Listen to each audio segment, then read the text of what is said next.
welcome to DellyMaths Concepts, and today we're looking at a bearings question. So let us see what's going on here. So here it is that we have our diagram. We have our north here at L, and we have some measurements that were given to us. So the questions are as follows. The first question says, find angle MLP. So what we want to do is that we want to mark this angle first. We want to mark this angle. So it's MLP. So the angle is going to be in the middle right here. So MLP would have been this angle right here. So we're going to be using trigonometry to help us out here. And we're going to employ that cosine rule. And the reason for this is I have an angle to find between two known sides, and I got the side opposite to that angle. So we could employ that cosine rule.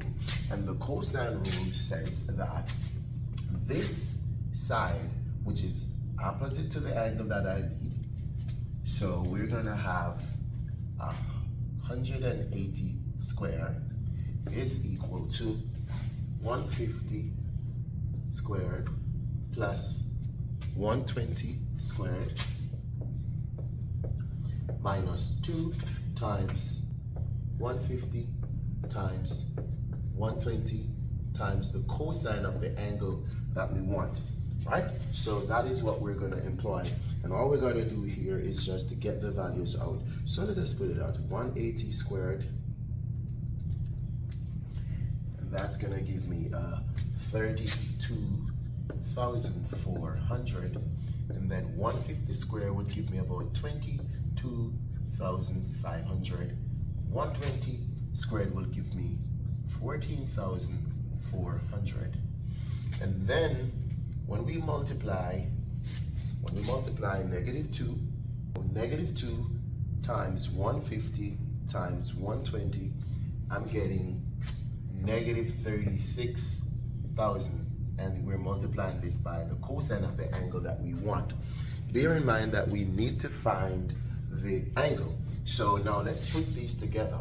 So one of the things we could do here is we could simply subtract 22,500 and 14,400 from the right side, which means that we're going to be subtracting these numbers from the left side as well to create a balance, because it's going to cancel there. That's a 0 and that is a 0. So let us just work out to see what we got on this side.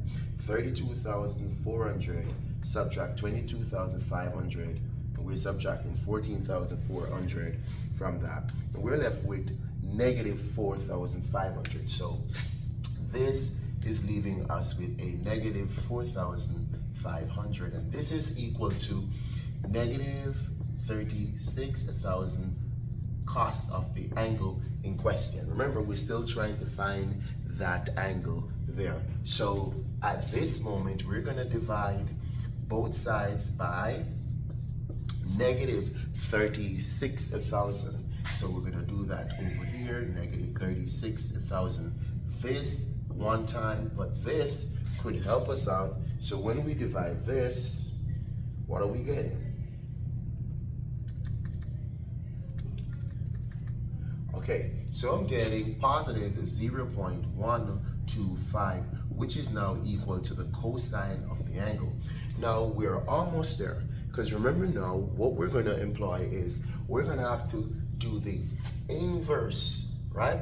So we're going to have to do cos inverse of this value here, and it's going to give us the angle that we're looking for. Okay, so we're looking for cos inverse 0.125, and you have to make sure that your calculator is in the degree mode as well. And what we're getting here is that this angle is actually 82.8 degrees. So what are we talking? This angle here is 82.8 degrees. All right, so that's question 1 here being taken care of, where we apply the cos law, or what you call the cosine rule, to help us out. Now let us take a look on the second question here. This second question says the bearing of P from L is 210. Let's put that on. The bearing of P but from L. So from L, that means the bearing is coming from this point. Now remember, all bearings are from the north. We're going to step to the north of L, and then we're going to go clockwise until we touch a line that leads to P. So all of this angle here is 210 degrees. That's what that is saying right there. So the bearing of P, but from L, is 210 degrees. Now with that said, it says find the bearing of M from L. So we're going to be finding the bearing of M, but from L. M, but from L. In other words, we want to stop it right here. Okay? In other words, we're going to come around here and we want to stop it right here. So a simple way to do that, second question, we are seeing some overlapping going on right here. And because we have some overlapping going on, then if we subtract the 82.8 from 210, then that's going to give us this part.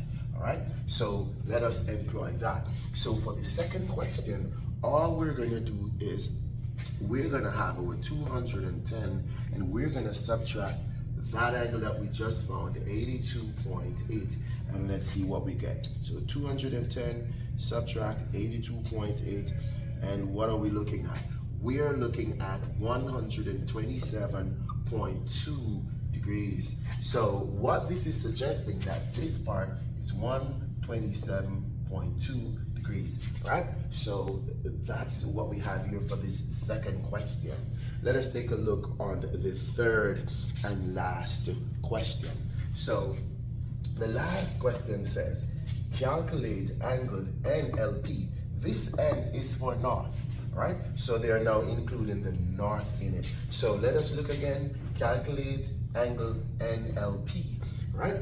After we have done that, then we're going to do something. But let us calculate the angle NLP first. So NLP, they're looking at this angle here.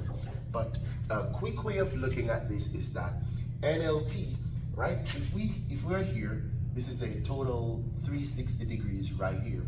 So NLP would have been to take the 210 from the 360. So if I take my 360 here and I take out the 210 from it, I will be left with this part, and this is 150. So this right here is 150 degrees right here. So NLP is 150 degrees. But here's the thing now, hence, which means using this, can you find the bearing of L from P?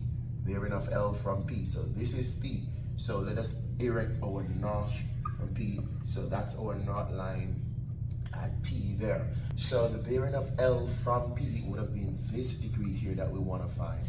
These two north lines are parallel, and then these two angles are on the same side of what we call a transversal. They are supplementary. So for this, it's going to be 180, because supplementary angles add to 180. We subtract 150, and we're going to get 30 degrees. So this angle here, which is the bearing of L from P, is actually 30 degrees. Now, thank you for watching DellyMaths Concepts, and we'll see you next time. We'll do some more videos. Bye-bye.